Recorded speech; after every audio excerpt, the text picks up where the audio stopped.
Hello and welcome back to my library. I am the Eclectic Bard, storyteller, and stimulator of the imagination.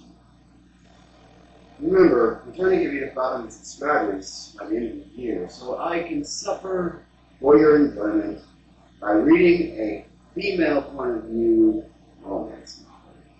And if you want to see me suffer even more, give me 1,000 subscribers and I will read the entirety of the Twilight series and watch the films to do a side-by-side film comparison. Now, Bliss is a continuation of Arifureta, From Commonplace to World's Strongest by Rio Shiro. Now, I do not, like I stated before, I do not own the rights to this story. I am simply here to present it in a very entertaining way. When we last left Hajime, we found that he was utterly average. So average, in fact, that even some babies are actually stronger than he is. And of course, the class's charismatic leader, Toki Amagawa, is classified as an actual hero. So, of course, his stats are extremely overpowered. All 100 block for every stat. Not to mention his skills. He's got like 10 different skills. The thing is, what will Hajime do to overcome his apparent weakness? What will he do to actually help his classmates in the coming war? That's what we're here to find out. In this continuation of Arifureta, Chapter 1.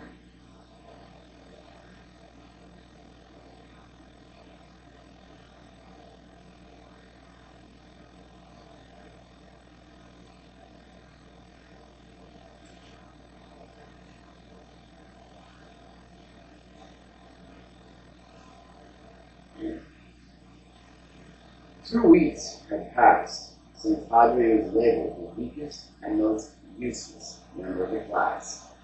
He was currently in the library, using the break time he had between training sessions to investigate something. In his hand was a book labeled Monsters of the Northern Continent, a picture book. As its name suggested, it was a picture book about monsters. As for why he was reading such a book, that was because he had not grown at all after 2 weeks of training. In fact, the past 2 weeks had only served to highlight how pathetically weak he was. Hoping to cover his physical deficiencies with knowledge, Hajime spent most of his free time in the library. He perused the picture book for a while before suddenly breathing out a sigh and throwing it down on the desk. The librarian happened to be passing by right as he did that, so Hajime was met with a glowering stare. Hajime jumped, and he was clearly startled and hurriedly apologized. The librarian's angry glare implied that he wouldn't tolerate it happening the second time. What on earth am I doing? Hajime thought inside. Hajime suddenly took out his status plate and stared at it, and his hands were resting on his chin. Hajime Nagano, age 17, male, job synergist, level 2, strength 12, agility 12, vitality 12, magic 12, defense 12, magic defense 12, skills, transmute, and language comprehension. That was all the growth he had to show after 2 weeks of harsh training. I can't even say I've gotten much stronger, Hajime screamed internally. For comparison, Koki's stats had grown at an astronomical rate. Koki Amanagawa, Age 17. Male. Job, hero. Level 10. Strength 200. Agility 200. Vitality 200. Magic 200. Magic. Defense 200. Defense 200. Skills. Elemental affinity. Elemental resistance. Physical resistance. Advanced sorcery. Swordsmanship. Superhuman strength. Armor proficiency. Foresight. Increased mana recovery. Detect presence. Detect magic. Limit break. And language comprehension. His growth rate was roughly 5 times as fast as Hajime's. And to make matters worse, Hajime had discovered he had no real affinity for magic. What exactly did having no magical affinity mean? Well, it had to do with how magic functioned in this world. In the world of Tortoise, magic functioned in a very specific manner. By chanting an incantation, one could transfer the mana into a magic circle, and the spell inscribed within that circle would activate, thus casting magic. It was impossible for anyone to directly manipulate their mana, so each spell needed its own corresponding magic circle. Additionally, the length of an incantation was directly proportional to how much mana one could pour into a magic circle. So the effectiveness of a spell was directly proportional to the amount of mana used to cast it. And the more complicated the spell was, or larger an area of an effect it had, the more inscriptions were needed in the magic circle to complete the spell, which naturally meant that the magic circle itself needed to be larger too. For comparison, the standard fireball spell that appeared in most RPGs and the like normally required a magic circle about 10 centimeters in diameter. Every spell needed the basic inscriptions for the element, strength, range, span, and magic absorption, the amount of mana someone needed to provide the magic circle in order to activate the spell. If one wanted to add additional parameters, such as length the spell was maintained, then extra inscriptions were needed for that as well. There was, however, an exception to this rule, and that exception was magical affinity. Magical affinity was basically a measure of how well one's natural constitution allowed them to shorten inscriptions. For example, someone with an affinity for the fire element would no longer need to add the element portion of the inscription to their spell, as long as it was a fire-based one. People with an aptitude for something were able to use a mental image to take the place of the inscription. They didn't need to carve the inscription anywhere into the magic circle. By simply imagining flames while chanting the spell, they were capable of adding the fire element to it. Most people had some level of magical affinity, which meant that the aforementioned 10 centimeter magic circle would generally be smaller. However, Hajime had absolutely no affinity for magic whatsoever, meaning that on top of inscriptions for the basic 5 properties, he had to include inscriptions for the trajectory, spread, and even conclusion for each of his spells. For him, the standard fireball spell required a magic circle 2 meters in diameter, making magic completely impractical in combat. On a somewhat related topic, magic circles came in 2 different types. The more common of the 2 were magic circles drawn onto a special kind of disposable paper. The other type were magic circles carved into specific minerals. The former allowed for many different variations of spells, but they burned out after one use, and their power was generally on the low side. On the other hand, the latter were bulky and limited in the spells they could cast, but they were reusable and far more powerful than their paper counterparts. The staves Ishtar and the other priests carried all had mineral-type magic circles engraved into them. Because of his low stats, close combat was impossible, and because of his lack of magical affinity, he could not rely on magic either. The only skill his job had provided him, transmute, simply allowed him to transform the shape of various ores or forge them together into alloys. It was effectively useless. He was also told there was no useful artifacts for synergists, and was simply given a pair of gloves with related magic circles inscribed into them. After a lot of training, he was finally able to make pitfalls and protrusions in the ground. And the more he trained, the larger he was able to make their sizes. But he had to be in direct contact with the target to activate them. Running up in front of an enemy and then squatting down to put his hands on the ground was no better than suicide.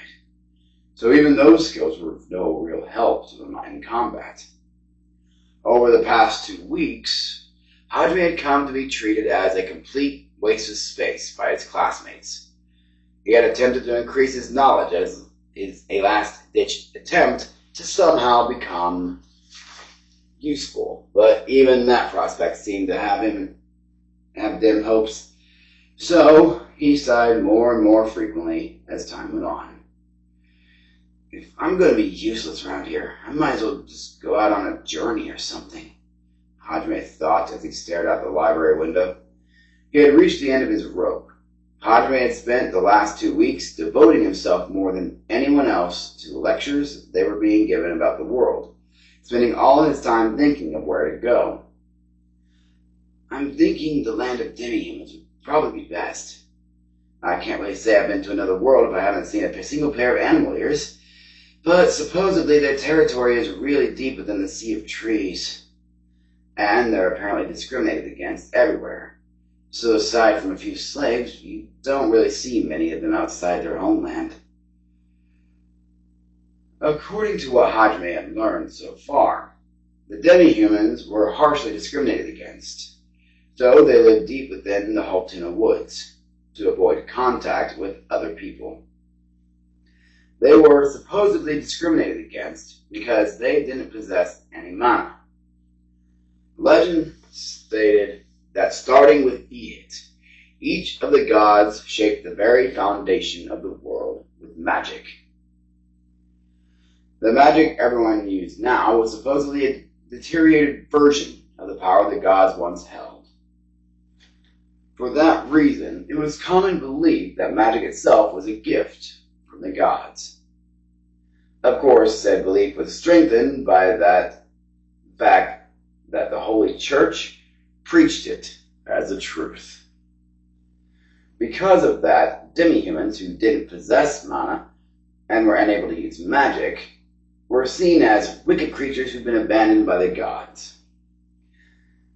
This had naturally led Hadri to question, what about monsters?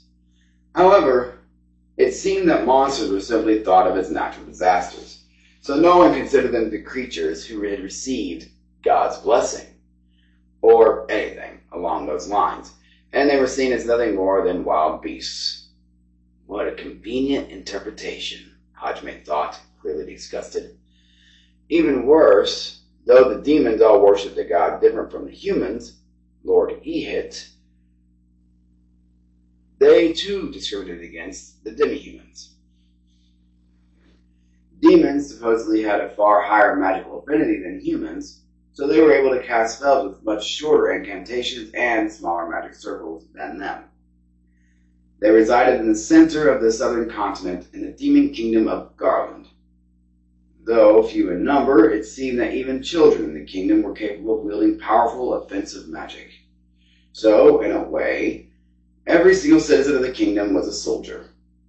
The humans of this world saw the demons who worshipped a different god as their mortal foes, thanks to the teachings of the Holy Church, and despised the demi-humans as godless vermin. And apparently the demons were no better. Though we couldn't be sure, Hadri guessed the demi-humans just wanted to be left alone. It made sense, considering how exclusive the other two groups seemed to be. If navigating this huge sea of trees seems impossible, then maybe I should try for the Western Ocean instead. If I'm remembering right, there's a city called Edison that sits by the sea. If I can't get my fill of animals, then I at least want to see some mermaids. Fancy creatures like those are every man's dream. Plus, I want to see what the seafood's like in this world. The coastal city of Edison was a home to a group of demi-humans known as seamen, and rested on the shores of the Western Ocean. They were the only group of demi-humans that the kingdom sheltered, the reason being that the city produced about 80% of the kingdom's seafood. Such a practical reason. What happened to them being a godless race? Hadme thought sarcastically when he had first heard about them. But in order to get to the Western Sea from its location, one had to cross the Gruen Desert. Two important locations that were used as waypoint markers for traders in the desert were the Oasis Dukedom of Ankaji and the Grand Gruen Volcano. And the Grand Gruen Volcano was one of the 7 labyrinths of the world. The 7 labyrinths referred to the 7 highly dangerous locations scattered throughout the world. To the southwest of the Highland Kingdom, between the capital and the Gruen Desert, lay another one of them, the Great Orcus Labyrinth. The previously mentioned Haltina Woods was also another one of these labyrinths. Though they were called the 7 labyrinths, in truth, only 3 of them had ever been documented. The rest were places that were believed to exist due to evidence provided in ancient books and other such manuscripts. Though their existence had not been confirmed, they had still been provisionally marked on maps.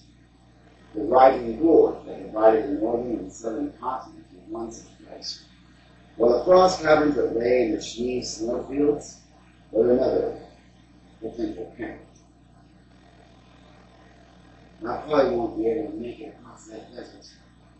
In that case, in reality, we could see demi-humans expected with the Empire to send slaves around. But I'm not sure I could bear to see those poor animal eaters suffering as slaves. The empire he referred to was the Holscher Empire. It was a country that had been formed 300 years ago during one of the larger wars between humans and demons.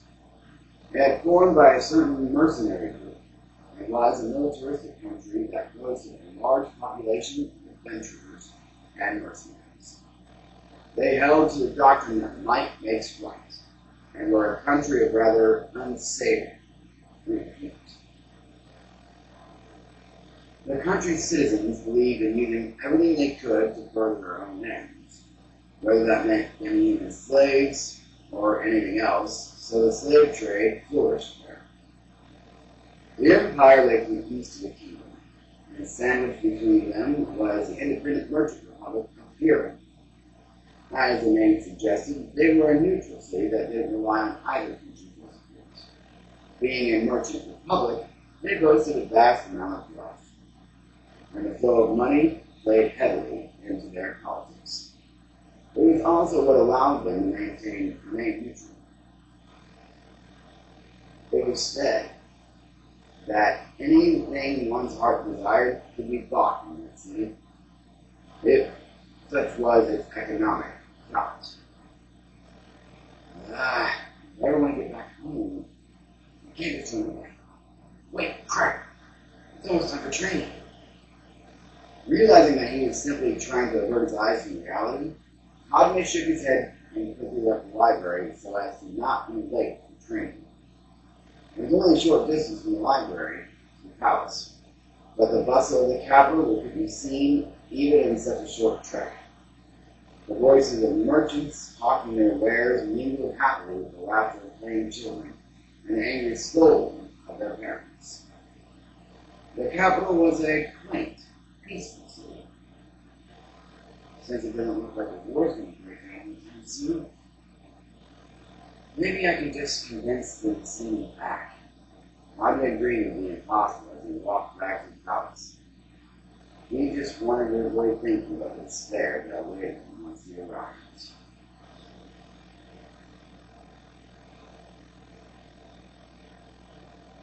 See, So Hajime is trying to remove knowledge, considering even after doing the training, still seems to be pathetic in his stats.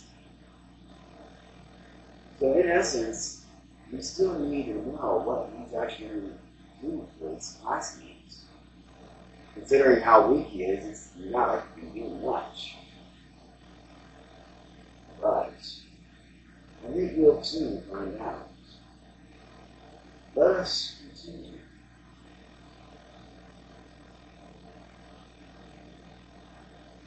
When he arrived at the training grounds, Hajime found a few other students already there, chatting with each other, or getting even already practicing. It looked like he had arrived surprisingly early. Hajime decided to pass the time doing a bit of practice of his own, so he took out the slender longsword he'd been given.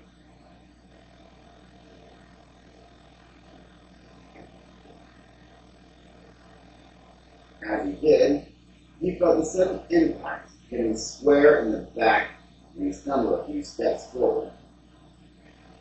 He managed to avoid falling, but chills went down his spine as he saw how close he had been to impaling himself on a drawn sword.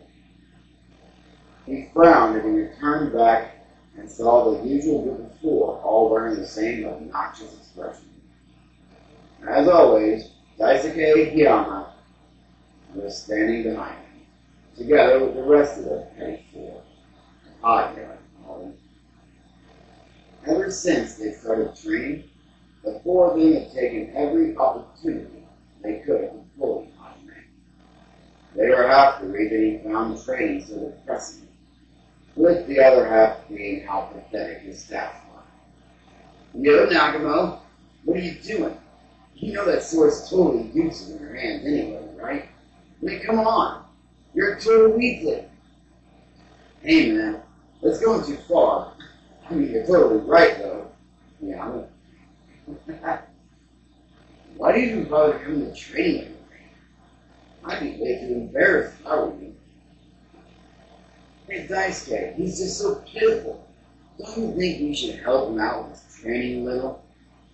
Yama and the others laughed hysterically, as if Shinji had actually said something funny. Huh? Come on, Shinji. Shinji, don't you think that's being a little bit too nice to him? Well, I'm a nice guy too, so I guess I don't mind helping out. Yeah, that sounds like a great idea. I'm also a nice guy, so I'll pitch in. Man, you better thank us, Nagamo. We're spending some of our precious time to help out a weakling like you. They put their arms around Hajime's shoulders with a false gesture of kindness, and dragged him away to an inconspicuous location. Most of his classmates noticed, but they pretended not to see anything. Oh no, I'm fine by myself. You don't have to waste your time on me. Hajime tried to refuse, though he knew it was pointless. Huh? Here I am, going out of my way to train your sorry ass, and this is what I get? I can't believe you. You get me on your knees thanking me. And as he said that, Yama punched Hajime in the side, hard. Hajime groaned in pain as he felt Yama's fist sink into his soft flank. Yama's groove had steadily been getting more and more violent as he was late. While it might have been natural for hormone-driven boys of puberty to go mad with power once they got their hands on some, that made it no easier for the ones that could bear the brunt of their lapse in sanity. Though it was not as if there was anything Hajime could do to fight back. All he could do was grit his teeth and try to bear it. Eventually, they brought him all the way to a secluded corner of the training grounds that couldn't be easily seen. Then Yama thrust Hajime down to the ground. Come on, get up. It's time for some fun training. Yama and Yama, Nakano, Saito, and Kondo all surrounded Hajime at those words. Hajime bit his lip in frustration as he stood up. Ah! He felt something crash into his back. As he rose to his feet, Saito hit him with a sheath of his sword. He flew forward, groaning in pain, and was met with another attack. Hey now, you can't sleep there. You'll get burned if you do, considering all that stands in my path. Fireball! Nakano unleashed a fireball at Najime. As the impact he just received made it impossible for him to get back up right away, Najime frantically rolled to the side, barely avoiding the incoming fireball. However, Saito had predicted Hajime would dodge, so he cast another spell in his direction. When my foes are wind sphere! The cloud of hardened wind hit Hajime just as he was getting up, which made him double over in pain as he was blown back. He collapsed to the ground once more, throwing up. The magic they had cast were all low-level spells with simple incantations, but even weak magic like that hit as hard as a pro boxer's punch. The reason even their weak spells hit so hard was because of their magical abilities, combined with the rare artifacts they received from the king. I can't believe you're so weak. Are you even trying, Nagamo? Yama lazily kicked Hajime in the stomach when he said that. Hajime desperately tried to keep his stomach from emptying itself entirely. The hazing, disguised as training, continued for a while longer. Hajime bit his lip, cursing his own powerlessness. Maybe he should have fought back, even if he knew he was too weak to truly achieve anything. But Hajime had always been averse to violence. He even had trouble really hating people. He'd always folded when cornered into a situation that seemed as if it might devolve into a fight, always believing that it would end eventually, as long as he could put up with it, and that bearing it was always better than fighting back. Some people thought him kind for it, while others simply saw him as a loser. Hajime himself wasn't sure which he was. Around the time the pain had grown nearly unbearable, Hajime had suddenly heard a girl's angry voice. "What do you think you're doing?" Yama and the others paled when they heard that voice. It was only natural. After all, it belonged to the girl they were all smitten with, Kaori, and not just her. Shizuku, Koki, and Ryutaro were all with her. Please misunderstand anything. We were just helping Hajime with his training.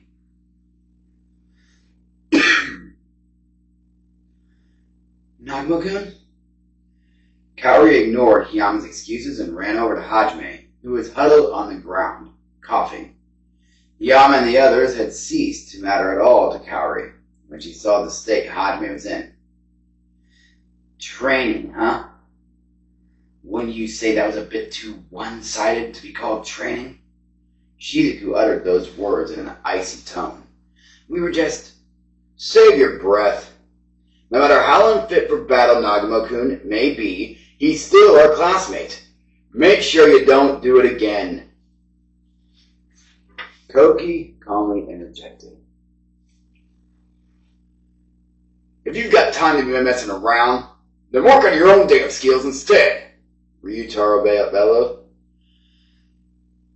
Hiyama and everyone else started giving different excuses as they smiled awkwardly and beat a hasty retreat. Kaori cast some healing magic on Hajime, and he gradually felt the pain recede. Thank you, Shinsaki-san. You saved me. Hajime smiled painfully, and Kaori shook her head at his words, her eyes filled with tears. Do they always do things like that to you? If so, I'll... Kaori glared angrily in the direction Hiyama and the others ran off to, but Hajime hurriedly stopped her. No, it's not always this bad. I'm fine, really. So please, don't mind me. But... Kaori didn't seem fully convinced, so Hajime smiled and said, I'm fine, really. At those words, Kaori reluctantly gave in. Nagamo-kun, if anything else happens, please, for Kaori's sake, tell us right away. Shizuku said that with a sidelong glance at Kaori, a strained expression on her face all the while. Hajime was about to thank her for her concern, but the resident hero had to go and ruin the mood. But you know, Nagamo, you need to put some effort in of your own. You'll never grow strong if you keep using your weakness as an excuse. I've been hearing that you've been spending all your time in the library when we're not training. If I was in your shoes, I'd spend every spare moment training to get stronger. I really think you need to start taking this more seriously, Nagamo. Don't you think Hiyama and the others might have done this because they were trying to fix that frivolous attitude of yours? No matter what Hajime did, Koki always interpreted it like that. Hajime was dumbstruck for a moment before he remembered that Amanagawa-kun was the kind of person who believed that all people were inherently good and filtered everything he saw through that worldview. And I apologize for any train that you might hear in the mic. To Koki, it was actually unthinkable on a fundamental level that humans could be so cruel. If that was how he saw everything, then it stood to reason that he believed there was a proper reason behind all cruel acts. Maybe the problem was with the person they were attacking, was a natural conclusion to draw with that kind of mindset. Koki's words contained no real ill will. His warnings toward Hajime were actually sincere. In fact, that was why Hajime no longer possessed the strength to even try to correct Koki. Besides, it was pointless to say anything to someone who's so convinced of their own righteousness. Shizuku knew that as well, so she put a hand over her mouth to stifle a sigh before apologizing to Hajime. Sorry about that. Koki at least means well. I know. Don't worry about it. Hajime smiled and replied with the same reassuring words he always did. He slowly stood up, brushing the dust off his clothes. Anyway, it's almost time for training to start. Shall we head back? They all walked back to the training grounds together at Hajime's insistence. Kaori kept shooting him worried glances, but Hajime pretended not to notice. As a man, it felt somewhat wrong to let himself be doted on by a girl of the same age. As they returned to the training grounds, Hajime breathed a sigh for the umpteenth time that day. The road ahead certainly looked grim for him. Normally, the students were given free time after training until dinner. But Captain Meld held them back after training had ended on that day. The students all looked at him curiously, and once he had their attention, he proclaimed loudly, "Tomorrow, as part of your practical training, we will be going on an expedition to the Great Orcus Labyrinth. I'll prepare all the equipment you guys will need, but don't think this is going to be anything like the monster hunts you've been going on outside the capital. You guys better prepare yourselves. Get as much rest as possible tonight so you're ready. That's all. Dismissed." He kept his announcement brief, then left right after he had delivered it. Hajime stood at the end of the line of chattering students and looked up at the sky. Very grim indeed. We'll end there for today. So, Hajime, still weak, still pathetic, and Kaori always doting on him makes him a little embarrassed. Hiyama and his 4 flunkies causing him so much distress, making him even hate himself even more for being so weak. Who knows what he can actually do with his transmutation skill? We'll find out next time. I am the Eclectic Bard. And remember to like and subscribe if you want more content like this. Have a good day.